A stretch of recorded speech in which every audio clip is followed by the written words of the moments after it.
मेरे अब्बू बिल्कुल भी सिगरेट नहीं पीते। डॉक्टर आमना ने अपने कज़न को ये बात बोली। कैसे? डॉक्टर आमना बताएंगी। Few days ago मेरा छोटा बेटा मेरे पास आया and he give a hug to me and he said to me, मुझे पता है मेरी मामा कभी झूठ नहीं बोलती।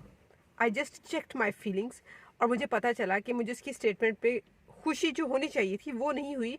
रादर एक किस्म का बर्डन फील हो रहा है कि कितनी बड़ी स्टेटमेंट इसने दी है और ये कितनी बड़ी जिम्मेदारी है जो वो अपने माइंड में एक पिक्चर बना चुका है और इसे ऐसे ही चलना चाहिए।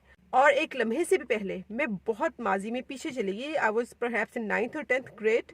हमारे घर में मेरे कज़न आए और ही वॉज स्मोकिंग। मुझे बहुत बुरा लगा। मैंने उन्हें कहा कि आप सिगरेट क्यों पीते हैं? ही सेड टू मी कि आपके अब्बू भी तो पीते हैं। मेरे अब्बू ने कभी आज तक मेरी ज़िंदगी के तब तक के पीरियड में घर में कभी सिगरेट पी नहीं थी। सो आई सेड कि मुझे इंसल्ट फील हुई। मैंने कहा आप मेरे अब्बू के बारे में ऐसी बात कैसे कर सकते हैं? मेरे अब्बू ने तो कभी ये गंदा काम किया ही नहीं। और ही सेड टू मी कि तुम्हें नहीं पता तुम्हारे अब्बू सिगरेट पीते हैं? एक्चुअली मेरे अब्बू ने चूंकि घर में कभी पी नहीं थी, I was having very strong picture in my own mind कि मेरे अब्बू ये काम कम से कम नहीं कर सकते। इन द इवनिंग जब मेरे अब्बू आए और मैंने उनसे पूछा, और तब भी मुझे लगा कि नहीं ये कज़न झूठ बोल रहे होंगे, मेरे अब्बू नहीं पीते होंगे। तो मैंने उनसे पूछा तो अब्बू ही जस्ट गॉट साइलेंट, क्योंकि अब्बू झूठ नहीं बोलते थे। तो अब्बू ने कोई जवाब नहीं दिया क्योंकि ही कैन फील कि मैं बहुत हर्ट हुई हूँ। मैंने उनसे दोबारा पूछा कि ये क्या कह रहे हैं, क्या आप वाकई सिगरेट पीते हैं?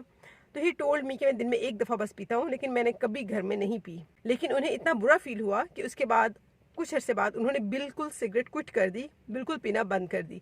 बताने का मकसद आपको ये था कि मैंने भी उस वक्त फील किया कि मेरा दिल इतनी बुरी तरह से शैटर हुआ है कि ये नहीं होना चाहिए, मेरे अब्बू ये नहीं कर सकते। हम में से जिसका भी बच्चा होता है वो हमारे बारे में एक पिक्चर बना लेता है, अज्यूम कर लेता है मेरा माँ बाप हमेशा सच बोलता है, इनके जो वैल्यूज़ हैं वही नेचुरल और स्टैंडर्ड वैल्यूज़ होंगी।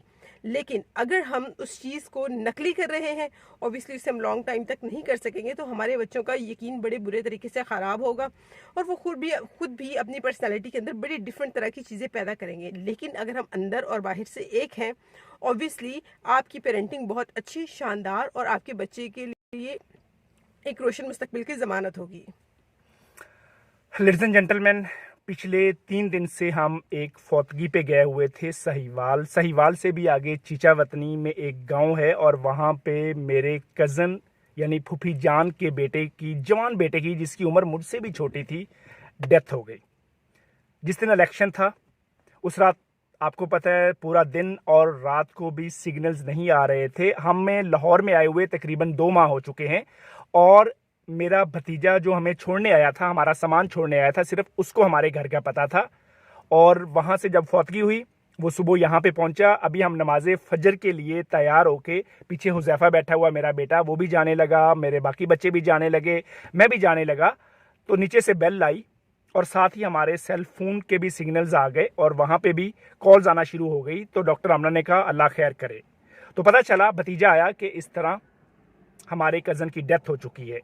हम वहाँ पे गए, 3 दिन रहे। अब हम वापस जा रहे हैं लाहौर और रास्ते में रुक के ये वीडियो बना रहे हैं। ये जो पैगाम आप लोगों को देने जा रहे हैं, प्लीज़ खुदा के लिए, अगर पेरेंट्स सुन रहे हैं, हमें कहीं भी सुन रहे हैं, अपनी बुरी आदत को छोड़ दीजिए अपने बच्चों के लिए। आपके बच्चे हर वक्त आपको देख रहे होते हैं। आपके बच्चे कानों से नहीं सुनते, आंखों से सुनते हैं। प्लीज इस बात को मान जाइए, अपने बच्चों के लिए रोल मॉडल बन जाइए। अपने बच्चों के लिए अपनी बुरी आदत को छोड़ दीजिए। वो चाहे सिगरेट पीने की है, वो चाहे कोई और गंदी छोटी छोटी आदत है, वो छोटी छोटी बड़ी होके आपकी जिंदगी को खत्म कर दे। ठीक है, मौत पर हक है, ये मैं मानता हूं, इसमें कोई शक नहीं मुसलमान होने के नाते। लेकिन कुछ रॉन्ग चॉइसेस भी तो हम ले लेते हैं। तो प्लीज पलट आइए। आप अपनी जिंदगी के अंदर जहां कहीं भी हमारी आवाज सुन रहे हैं, अभी तकरीबन पिछले 2 दिन का गैप था हमारी वीडियो के अंदर, अब हमने जाते जाते रुके हैं और ये पैगाम देने की कोशिश कर रहे हैं। अगर कोई रॉन्ग चॉइसेस ले रहे हैं तो प्लीज सबसे पहले अल्लाह के लिए, फिर अपने बीवी बच्चों के लिए उन रॉन्ग चॉइसेस को छोड़ दीजिए, ताकि आप एक अच्छी हेल्दी जिंदगी इस प्लेनेट पे जी सकें। अभी हम आ रहे थे मियाँ बीवी और सामने हमने देखा गाजरें बहुत बड़े बड़े बैग्स पैक होके जा रही थी। तो मैंने डॉक्टर आमना को कहा, देखें ये गाजरें जा रही हैं ज़मीन से निकल के, इनकी शेल्फ लाइफ कितनी होगी? 2 3 4 एक हफ्ता हो जाएगा। किसी ने बहुत ज़्यादा प्रिजर्व कर लिया फ्रिज के अंदर तो 2 हफ्ते चला लेंगे, फिर भी ये ख़त्म हो जानी है। तो डॉक्टर आमना ने कहा सेम इन गाजरों की तरह हमारी ज़िंदगी भी इस प्लेनेट के ऊपर पेरिशेबल है, थोड़ी सी मिली हुई महदूद मिली हुई है, जिसे हम लामहदूद समझ बैठते हैं। लिहाजा हमें भी अपने वक्त का, अपनी एनर्जी का और अपने पैसे का बेस्ट ऑफ द बेस्ट इस्तेमाल करना चाहिए, जिससे हमारी आखिरत बन जाए, जिससे इस इंसानियत को फ़ायदा हो, जिससे अल्लाह ताला की ज़ात को पहचानने में, कनेक्ट होने में हमें और हमारी नस्लों को फ़ायदा मिल सके।